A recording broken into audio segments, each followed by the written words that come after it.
السلام علیکم ورحمۃ اللہ تعالیٰ وبرکاتہ۔ میرے سلام کا جواب وفادار رسول ہے۔ سامعین کرام، بڑے افسوس کی بات ہے کہ ہمارے جو نوجوان جو کم پڑھے لکھے لوگ ہیں ان کے تعلق سے بار بار ہمیں یہ خبر آتی رہتی ہے کہ وہ علی مرزا کا فین ہو گیا، وہ اس کا فین ہو گیا، اس کا فین ہو گیا۔ اب یہ ہوتا کیوں ہے کہ ہم لوگ اپنے دوست احباب رشتہ داروں پر دھیان نہیں دیتے۔ اب وہ وقت آ گیا ہے کہ ہمیں دھیان دینا پڑے گا، وہ وقت آ گیا ہے کہ ہمیں ان کو سکھانا پڑے گا، بتانا پڑے گا اور خود بھی سیکھنا پڑے گا۔ تو ابھی تک بڑے افسوس کی بات ہے کہ اس کے تعلق سے گروپ بنایا گیا ہے، لیکن ابھی تک مشکل سے 100 آدمی بھی اس میں جمع نہیں ہو پائے، جبکہ ہمارا موٹیو ہے کہ اس کے اندر زیادہ سے زیادہ لوگ شامل ہوں، تاکہ جب ہم اس میں سکھانا اور بتانا شروع کیا جائے، ہمارے عالم جو اس میں سکھانا اور بتانا پڑھانا شروع کرے تو وہ سب موجود ہوں۔ لیکن بڑے افسوس کی بات ہے ابھی لوگ زیادہ اکٹھے نہیں ہو پا رہے ہیں۔ تو آپ لوگوں سے گزارش ہے، سب سے پہلی بات تو یہ ہے کہ اس ریکارڈنگ کو زیادہ سے زیادہ شیئر کریں، اور یہ بنگال میں کہیں پر جو ہے کلکتہ میں کہیں پر ہمارے ایک بھائی نے کال کیا تھا، اس ایریے میں اگر کوئی وہابی دیوبندی شیعہ رافضی آپ کو پریشان کرے یا طرح طرح کے سوال کرے یا آپ کے ساتھ حجت کرے تو آپ کال کر سکتے ہیں 9958618727 پر، اور ہماری ان سے بات کرا سکتے ہیں، اور بات کرانے کے بعد آپ کو پتہ لگے گا کہ کون حق پر اور کون ناحق پر ہے۔ تو آپ لوگوں سے گزارش ہے زیادہ سے زیادہ شیئر کریں، اس ویڈیو کو لوگوں تک پہنچائیں جن کو وہابی دیوبندی شیعہ رافضی گھیرے ہوئے ہیں، پریشان کر رہے ہیں، تاکہ وہ اس ریکارڈنگ کو سن کے ان کو جواب دے پائیں۔ تو دعا میں یاد رکھیں۔ السلام علیکم رحمۃ اللہ تعالیٰ وبرکاتہ۔ ہاں السلام علیکم۔ ہاں بتائیے کیا پوچھ رہے تھے؟ ہاں بول رہے تھے نا حضرت ادب المفرد والا جو امام ادب بخاری لے کے المفرد، آئے۔ ہاں ہاں حضرت عبداللہ ابن عمر رضی اللہ تعالیٰ عنہ کے دیکھیے ادب المفرد جو کتاب ہے نا، امام بخاری نے اس کا باب قائم کیا ہے، کیا کرے وہ شخص جس کا پاؤں سن ہو جائے۔ ٹھیک ہے، تو حضرت عبداللہ ابن عمر کا پاؤں سن ہو گیا تو کسی نے کہا کہ آپ ان کو یاد کریں جس سے سب سے زیادہ محبت کرتے ہیں۔ آپ نے پکارا یا محمد۔ یہ جو یا محمد آپ نے پکارا تو نبی کے پکارا مدد کے لیے، تو آپ کا حیات زندگی میں تھے کہ انتقال کے بعد والا؟ یہ تو ہم کو یہ جو حدیث کوٹ کیے ہے رسول پاک صلی اللہ علیہ وسلم اس وقت انتقال ہو گئے تھے کہ آپ حیات زندگی تو میں؟ پہلے یہ پوچھو نا کہ کتنی دور سے پکارا۔ ہاں یہ بھی تو، ہاں یہ بھی ہوگا کتنی دور سے پکارا۔ ہاں بھی ایک کئی ہزار کلومیٹر دور تھے آپ۔ ٹھیک ہے، اچھا اس کے بعد پاؤں سن ہو گیا، پاؤں ٹھیک ہو گیا، اور فرماتے ہیں پھر کہ دوبارہ کبھی پاؤں سن نہ ہوا، دوبارہ کبھی پاؤں سن۔ تو کتنی دور سے پکارا؟ کئی ہزار کلومیٹر دور تھے آپ مدینے سے۔ مدینے سے، ہاں اچھا ایک بات بتائیے، ان سے یہ پوچھیے ذرا سا، قرآن پڑھے ہو؟ اچھا سورہ نمل میں آنا آپ۔ اچھا سن رہا نمل، سورہ نمل، اچھا دیکھ لے رہا۔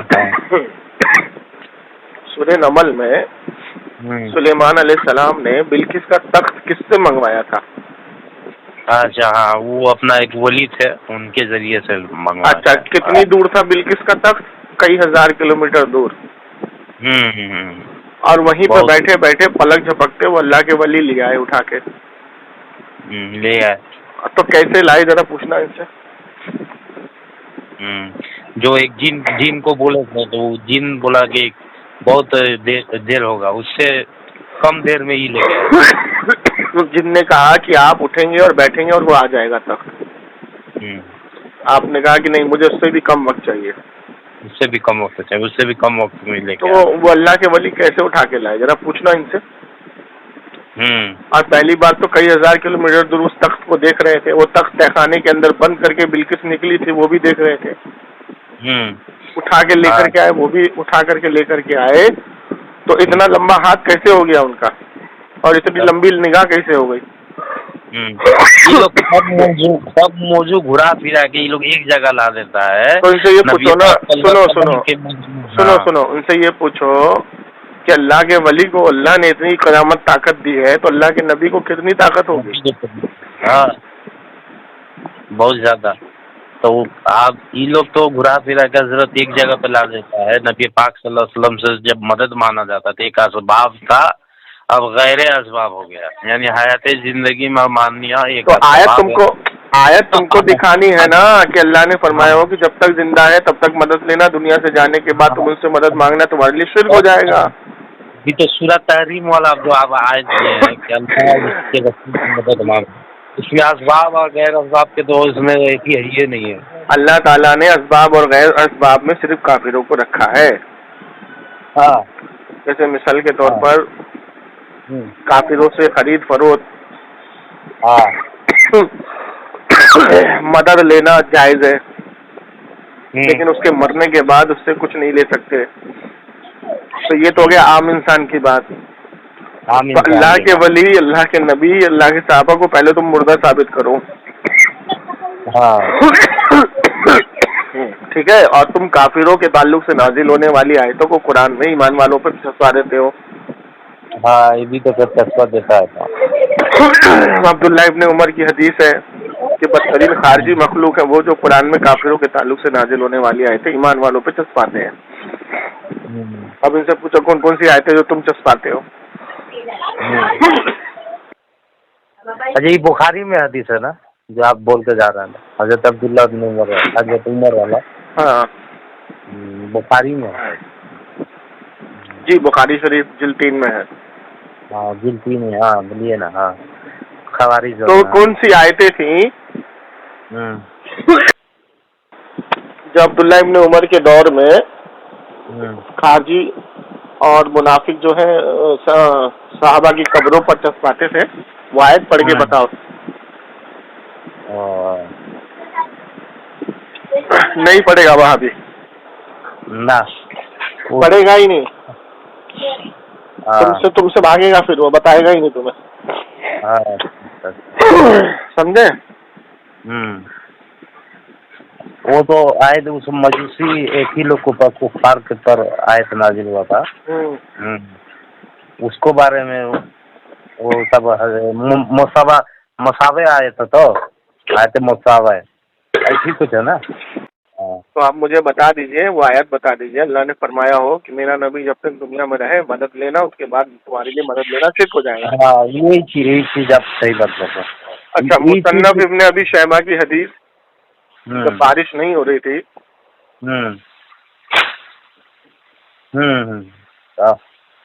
ہیلو. ایک صحابی رسول حضور کی قبر پر گئے، عرض کیا. اس کے بعد حضور خواب میں تشریف لائے، کہا عمر کے پاس جانا، میرا سلام کہنا، اور تم سیراب کیے جاؤ گے. دشمن ڈھاک لگائے بیٹھا ہے، ہوشیار ہے، جذباتوں پہ قابو رکھے. اب اس کو وہاں بھی کہے گا یہ حدیث ضعیف ہے. ہاں، وہ تو ضعیف بنا تھا. تو اس سے پوچھنا اس میں کون سا راوی ہے جو ضعیف ہے. وہ تمہارے سامنے نام لے گا، ابو صالح اور حامش. اچھا. اب ان سے یہ کہنا کہ ابو صالح حامش اگر بخاری میں ہو تو بخاری کی حدیث صحیح کیسے ہو جاتی ہے؟ بھاگے گا وہاں. ہاں، بخاری میں کیا حدیث تو یہ ہر حدیث کو صحیح بتایا رہا ہے. پھر بھاگے گا وہاں سے. وہاں بھی سمجھے؟ ہاں، پھر بھاگے گا وہاں بھی وہاں سے. تو مصنف ابن ابی شیبہ کی حدیث کسی نے ضعیف نہیں کہی ہے، سارے محدثین مفسرین نے اس کو صحیح کہا ہے، اجماع اس پر. اور ایک حدیث اور بتاتا ہوں. حضور نے دعا کرنا سکھایا حضرت حنیف کو. ان کی آنکھوں کی روشنی نہیں تھی، تو حضور کی بارگاہ میں یا رسول اللہ میری آنکھوں کے لیے دعا کر دیجئے، روشنی کے لیے. کہا کہ اگر تو ایسے ہی چھوڑ دے تو تیرے حق میں بہتر ہے. تو آپ نے فرمایا نہیں یا رسول اللہ آپ دعا ہی کر دیجئے. تو اللہ کے رسول نے فرمایا کہ جاؤ وضو کر کے آؤ.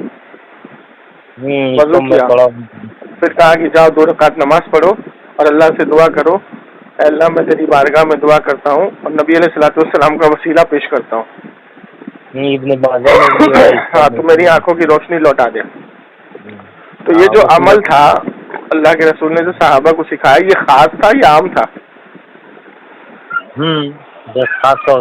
اگر خاص ہوتا تو اللہ کے رسول فرماتے یہ صرف تمہارے لیے ہی ہے، تو یہ عام تھا، اور حضور یہ عمل سکھا کے چلے گئے وہاں سے۔ اب وہ اللہ کی بارگاہ میں 2 رکعت نماز پڑھی اور حضور کا وسیلہ پیش کیا، ان کی آنکھوں کی روشنی آ گئی، سمجھے؟ اسی عمل کو بخاری، امام بخاری جو بخاری چلاتے ہیں نا، امام بخاری کی بھی آنکھوں کی روشنی چلی گئی تھی۔ اسی عمل کو امام بخاری کی والدہ نے کیا، حضور خواب میں تشریف لائے امام بخاری کی والدہ کے اور کہا کہ تمہارے بیٹے کی آنکھوں کی روشنی آئے گی اور وہ وقت کا بہت بڑا عالم بنے گا، پیشن گوئی دی خواب میں۔ تو اب ان سے پوچھو امام بخاری کی جو آنکھوں کی روشنی کیسے آئی تھی، وہ ذرا بتا دو تو۔ انتقال کرتا ہے، انتقال کے بعد ہی کا وسیلہ۔ ہاں، ایک امی عائشہ کی حدیث ہے، امی عائشہ اور حضرت ابو بکر صدیق، حضرت ابو بکر صدیق کی طبیعت تھوڑی سی ناسار تھی، تو امی عائشہ رضی اللہ تعالیٰ عنہ جو ہے فرماتی ہیں کہ پاک ہے وہ ذات کہ جس کے وسیلے سے بارش کی دعا کی جاتی ہے۔ تو حضرت ابو بکر صدیق فرماتے ہیں ہاں وہ میرے نبی کی ذات ہے۔ سمجھ میں آئی بات؟ تو یہ ساری حدیثیں محدثین کے قول، مفسرین کے قول مدد کے تعلق سے موجود ہیں، ان کا اپنا عمل بھی موجود ہے۔ تو کیا یہ سب سے شرک اور بدعت کے فتوے لگائیں گے؟ اگر یہ حلالی کے بچے ہیں فتوے لگائیں گے تو ان سے بولو سب سے پہلے صدیق حسن بھوپالی پر فتویٰ لگا۔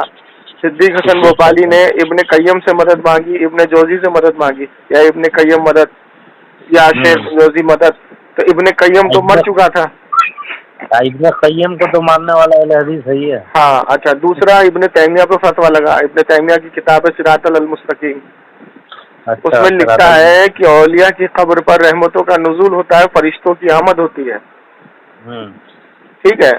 اور آگے لکھتا ہے فتویٰ مجموعہ فتویٰ میں لکھتا ہے کہ اللہ سے اس طریقے سے دعا کرنا ہے، اللہ میں تیرے بارگاہ میں فلانا ولی کے وسیلے سے دعا کرتا ہوں۔ یہ قرآن کی کون سی آیت اور حدیث کی کون سی حدیث کا انکار ہوتا ہے؟ یہ تو جائز ہے۔ نصیر حسین دہلوی خود مدد مانگتا ہے، ٹھیک ہے۔ اس کے بعد ابن کثیر خود مدد مانگتا ہے، ابن کثیر البدایہ والنہایہ میں حدیث لے کر کے آیا کہ جنگ امامہ ہو رہا تھا، تو جنگ امامہ میں جو سامنے کا کافروں کا لشکر تھا وہ بھی اللہ اکبر کا نعرہ لگا رہے تھے، تو خالد بن ولید نے حکم دیا کہ نعرہ لگاؤ یا محمدہ، اور یا محمدہ کا نعرہ لگایا گیا جنگ میں، اس سے پہچان ہو گئی، ٹھیک ہے۔ تو یا محمدہ کا نعرہ خالد بن ولید نے جنگ امامہ میں لگایا، لگاؤ ابن کثیر پر فتویٰ، وہ حدیث لے کے آیا اور حدیث کو اسناد میں صحیح لکھتا ہے، ٹھیک ہے۔ اس کے بعد جس بھی محدثین، چاہے وہ کوئی بھی محدثین ہو، امام بخاری ہو، امام مسلم ہو، امام ترمذی ہو، امام ابن ماجہ ہو، کوئی بھی محدثین بنا وسیلے اور بنا مدد کے دنیا سے رخصت ہوا ہی نہیں، سب نے اپنی اپنی کتابوں میں مدد اور وسیلہ لیا ہے، ٹھیک ہے۔ ہمارا وہابیوں سے یہ چیلنج ہے، ہمیں صرف ایک روایت دکھا دو کسی مفسرین نے یہ کہا ہو، محدثین نے یہ کہا ہو کہ نبی سے مدد لینا غیب میں یہ شرک ہے، جیسا تم بولتے ہو، قسم خدا کہ تم نہیں دکھا سکتے، اور تمہارے گھر کے بڑے بڑے ملاؤں نے جن کو تم شیخ الکل حدیث کہتے ہو، انہوں نے خود مدد مانگی ہے نبی سے۔ اسباب اور غیر اسباب کو تمہیں دکھانا ہے نا کہ اسباب میں مدد مانگنا جائز اور غیر اسباب میں مدد مانگنا ناجائز ہے۔ آیت پڑھو، حدیث پڑھ کے بتاؤ ہمیں، وہاں نبی کا نام دکھاؤ، صالحین کا نام دکھاؤ، ولیوں کا نام دکھاؤ، تم دکھاتے ہو کافروں کا نام، تم دکھاتے ہو جو بت ہوتے ہیں ان کا نام۔ اب جیسے مثال کے طور پہ آج کی تاریخ میں عیسیٰ علیہ الصلوۃ والسلام کا پتلا بناتے ہیں عیسائی، اور کہتے ہیں یہ عیسیٰ ابن مریم ہے، مسیح ہے اور اللہ کا بیٹا ہے، تو کیا اس سے مدد مانگنا، وسیلہ لینا اس کا جائز ہو جائے گا؟ نہیں۔ کیوں؟ کیونکہ اس میں اللہ کی رحمت ہی نہیں ہے، کیونکہ اللہ قرآن میں فرماتا ہے اتنے صراط المستقیم چلاؤ اس راستے پہ جس پر تیرا انعام نازل ہوا۔ تو اس پتلے پر اللہ کا انعام ہے ہی نہیں. اللہ کا انعام کس پر ہے؟ اللہ کا انعام انبیاء پر ہے، اللہ کا انعام فرشتوں پر ہے، اللہ کا انعام نیک مومن صالحین بندوں پر ہے. جب شیطان نے قرآن میں یہ کہا اللہ سے کہ میں تیرے اس وقت کا مجھے وقت دے دے جب تیرے بندوں کو میں بہکاؤں گا، تو اللہ نے کیا ذمہ داری لی تھی کہ تو میرے کامل بندوں کو بہکا نہ پائے گا. تو پتہ یہ لگا کامل اور غیر کامل میں فرق ہے. کامل اور غیر کامل میں تو جس پر اللہ کا انعام نازل ہوا تم ان کی آیت ہمیں دکھاؤ کہ نیک مومن صالحین بندے فرشتے یا اللہ کے نبی یا اللہ کے ولیوں سے غیب میں مدد مانگنا شرک ہے، وہ دکھاؤ تم ہمیں. تم ہمیں کیا دکھاتے ہو کہ جس پر اللہ کا انعام نازل نہیں ہے، فوت شدہ یعنی کافر یعنی بت یعنی وہ پتلے جو منافقوں نے بنائے تھے، تم وہ آیتیں ہمیں دکھاتے ہو. سمجھ گئے؟ اچھا. اور حضرت یہ علیہ جو دعا ہے ہم لوگ کی نماز میں جو پڑھتے ہیں یعنی اذان کے بعد، اس میں تو ہے تو مقام محمود میں کھڑا کر ہمیں نبی کا وسیلہ سے طرف دعا مانگتے ہیں، تو اس میں بھی تو نبی کا وسیلہ سے دعا آ رہا ہے اذان والا دعا. دیکھیے اگر دعا عبادت ہے تو عبادت میں کسی کا شریک نہیں ہونا چاہیے نہ. تو اللہ کے رسول صلی اللہ تعالی علیہ وسلم نے فرمایا، سنی حضرت عمر رضی اللہ تعالیٰ عنہ تشریف فرماتے، ایک شخص دعا کر رہا تھا. حضرت عمر فاروق نے اس کو بلایا، کہا کہ خدا کی قسم تیری دعا زمین اور آسمان پہ ٹکراتی انچ برابر بھی اوپر نہیں جائے گی جب تک تو میرے نبی پر درود نہ پڑھ دے. تو یہ درود کیا ہو گیا؟ اچھا درود کا ترجمہ کیا ہے؟ اے اللہ رحمت نازل فرما محمد صلی اللہ علیہ وسلم پر اور ان کی آل پر اور برکت نازل فرما. تو رحمت کا معنی کیا ہوتا ہے؟ جس پر اللہ کی رحمت ہو وہ کبھی فوت ہو سکتا ہے نہ. اور جس پر اللہ کی برکت کا معنی کیا ہوتا ہے؟ بڑھوتری یعنی ہمیشہ بڑھوتری، اس کی تعداد بڑھتی رہے.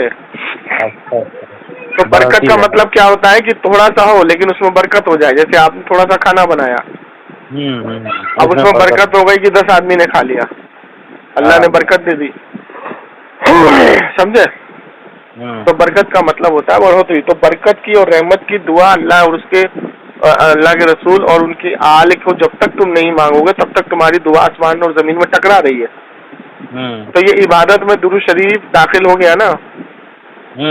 اللہ کو تو ڈائریکٹ دعا قبول کرنی چاہیے تھی، تو پھر یہ کیوں فرمایا میرے نبی نے جب تک تمہاری دعا زمین اور آسمان میں ٹکراتی جب تک تم میرے نبی پر درود و سلام نہ پڑھو، درود نہ پڑھ دو.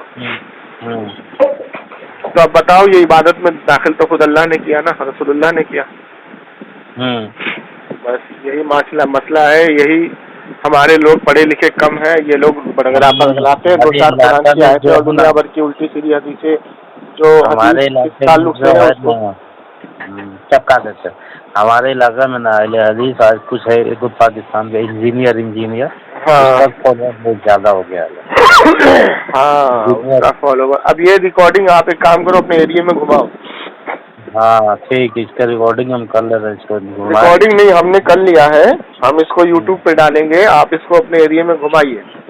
ٹھیک ہے ٹھیک ہے، یوٹیوب سے لے لیجیے گا، یوٹیوب پہ ڈالے گا. ہاں کوئی بھی دیکھیے ہم شروع سے اب علماء اور سن لیجیے ہم چیلنج کر دیتے ہیں اس کے اندر کہ آپ کے ایریے میں کوئی بھی وہابی یا کوئی علی مرزا کا ماننے والا یا دیوبندی کسی سنی بھائی کو پریشان کرے، وہ یہ کہے کہ وسیلہ لینا شرک ہے یا مدد مانگنا شرک ہے، اولیاء کی قبر پہ جانا شرک ہے، یہ سب اگر کہے، ہاں وہاں پہ جو خرافاتیں ہو رہی ہیں ان سے ہمیں بچنا ہے. وہاں پہ جو ڈھول تاشا باجا یہ سب ہو رہا ہے، عورتیں مزار پہ جا رہی ہیں، سب چیزوں سے ہمیں بچنا ہے، وہاں کی خرافاتوں سے بچنا ہے، کیونکہ وہاں پر رافضیوں کا قبضہ ہو گیا ہے، شیعہ رافضیوں کا. تو مزار پر اگر جائیں تو سب سے پہلے احتیاط کریں کہ چادر اگر ایک اس پہ ڈلی ہے تو چادر نہ خریدیں، عورتوں کو مزار سے دور رکھیں، سجدہ نہ کریں، وہاں تعظیمی سجدہ بھی نہ کریں، قدم بوسی بھی نہ کریں، قبر کا طواف بھی نہ کریں، سرانے کھڑے ہو جائیں، فاتحہ پڑھیں اور درود و سلام پڑھیں اور چپ چاپ سے باہر آ جائیں. بے شک ٹھیک ہے، اور اس چیز کا عمل کریں. دوسری بات یہ ہے کہ اپنے بچوں کو تعلیم دیں، مسئلہ کہ اعلیٰ حضرت کیا ہے یہ پڑھائیں، مدرسے بھیجیں، امام متعین کریں, ان سے پڑھائیں, لیکن پڑھائیں. ٹھیک. اگر کوئی وہابی دیوبندی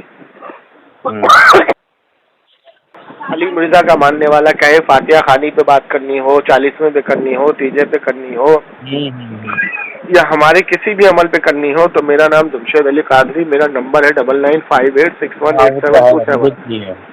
فوراً مجھے کال کریں اور اس وہابی سے میری بات کرائیں. اور ایک چیز کا خیال رکھیں, یہ علی مرزا ایک فتنہ ہے, یہ ابھی تازہ فتنہ پپا ہوا ہے جیسے قادیانی ہوا تھا. یہ وہابی ایک فتنہ ہے, ان سے بچ کے رہیں اور آپ اپنے مسلک کے حالات پہ قائم رہیں. گستاخی کرتا ہے امیر معاویہ, ان کا بارے میں بدتمیزی کیا, امیر معاویہ کے اوپر بدتمیزی کیا. میں کہتا رہا ہوں یہ علی مرزا پہلے وہابی بیٹھا, پھر یہ بنا دیوبندی, اب یہ راوزی میں چلا گیا ہے, راوزیوں سے پیسہ لے رہا ہے.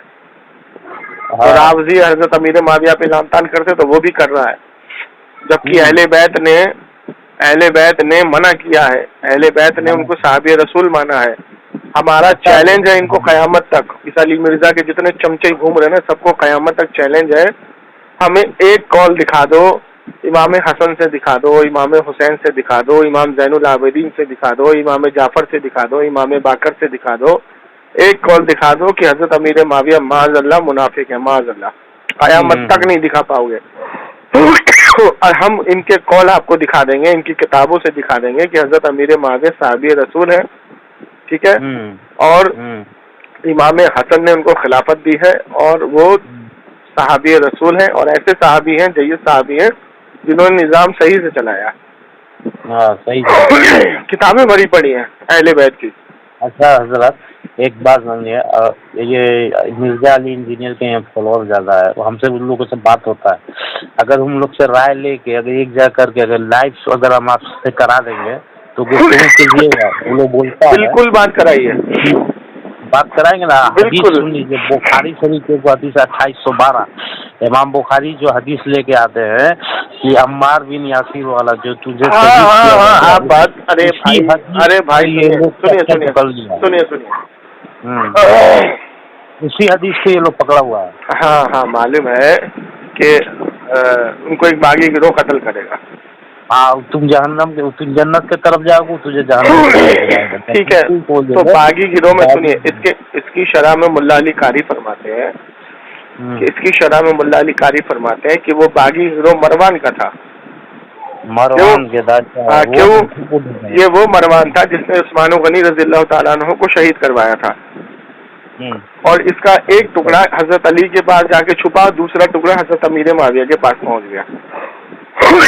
اور حضرت علی سے جب حضرت امیر معاویہ نے کہا کہ تمہیں خلافت لیے ہوئے اتنے دن گزر گئے, ابھی تک حضرت عثمان غنی کے قاتلوں کو تم نے سزا نہیں دی, تو حضرت علی نے مہر لگا کے دیا اور کہا مجھے وقت دو, میں ان کی شناخت کر رہا ہوں. اور اس مروان نے مہر کو چرایا, اور مہر کو چرانے کے بعد اس پر ایک نظام یہ لکھا کہ ہم تمہارے حوالے بالکل نہیں کریں گے چاہے تم سے جنگ کرنی پڑے. تو حضرت امیر معاویہ نے کہا کہ اگر حضرت علی جنگ ہی چاہتے ہیں تو جنگ ہی صحیح. تو وہ جنگ ہوئی, اور حضرت علی اور حضرت امیر معاویہ کبھی آمنے سامنے نہیں آئے جنگ میں, آیا ان کا لشکر. ٹھیک ہے, تو حضور کی وہ حدیث نہیں سنی تم نے, بخاری کے اندر ہی موجود ہے, مسلم میں بھی موجود ہے, کہ میرا بیٹا حسن 2 مسلمانوں گروہ میں صلح کرائے گا, جبکہ بہت خون ریزی ہو چکی ہوگی. تو اللہ کے رسول نے تو دونوں گروہ کو مسلمان کہا ہے, تم باغی کہہ رہے ہو, یعنی اللہ کے رسول کی پیشن گوئی, اللہ کے رسول کے علم غیب پر انگلی اٹھا رہے ہو. تو جب امام حسن نے صلح کرائی اور بیعت کی, تو حضرت حسن بصری رضی اللہ تعالیٰ عنہ فرماتے ہیں کہ آج حضور کی وہ حدیث مکمل ہو گئی. ٹھیک ہے, تو جو باغی گروہ تھا وہ مروان کا تھا. ٹھیک, اچھا مجھے یہ بتاؤ کہ اگر تم یہی نظام لے کے چلو گے تو ذرا یہ بتاؤ کہ قرآن کے اندر حضور کی بیویوں کو ہماری ماں کہا کہ نہیں؟ امیر المومن یعنی امی عائشہ ہماری ماں ہے کہ نہیں؟ تو حضور کی بیویاں ہماری ماں ہے نا. اور ماں سے جو جنگ کرے اس کے خلاف کیا لگے گا حکم؟ تو حضرت علی نے امی عائشہ سے جنگ کی, تو کیا حکم لگاؤ گے قرآن کے مطابق؟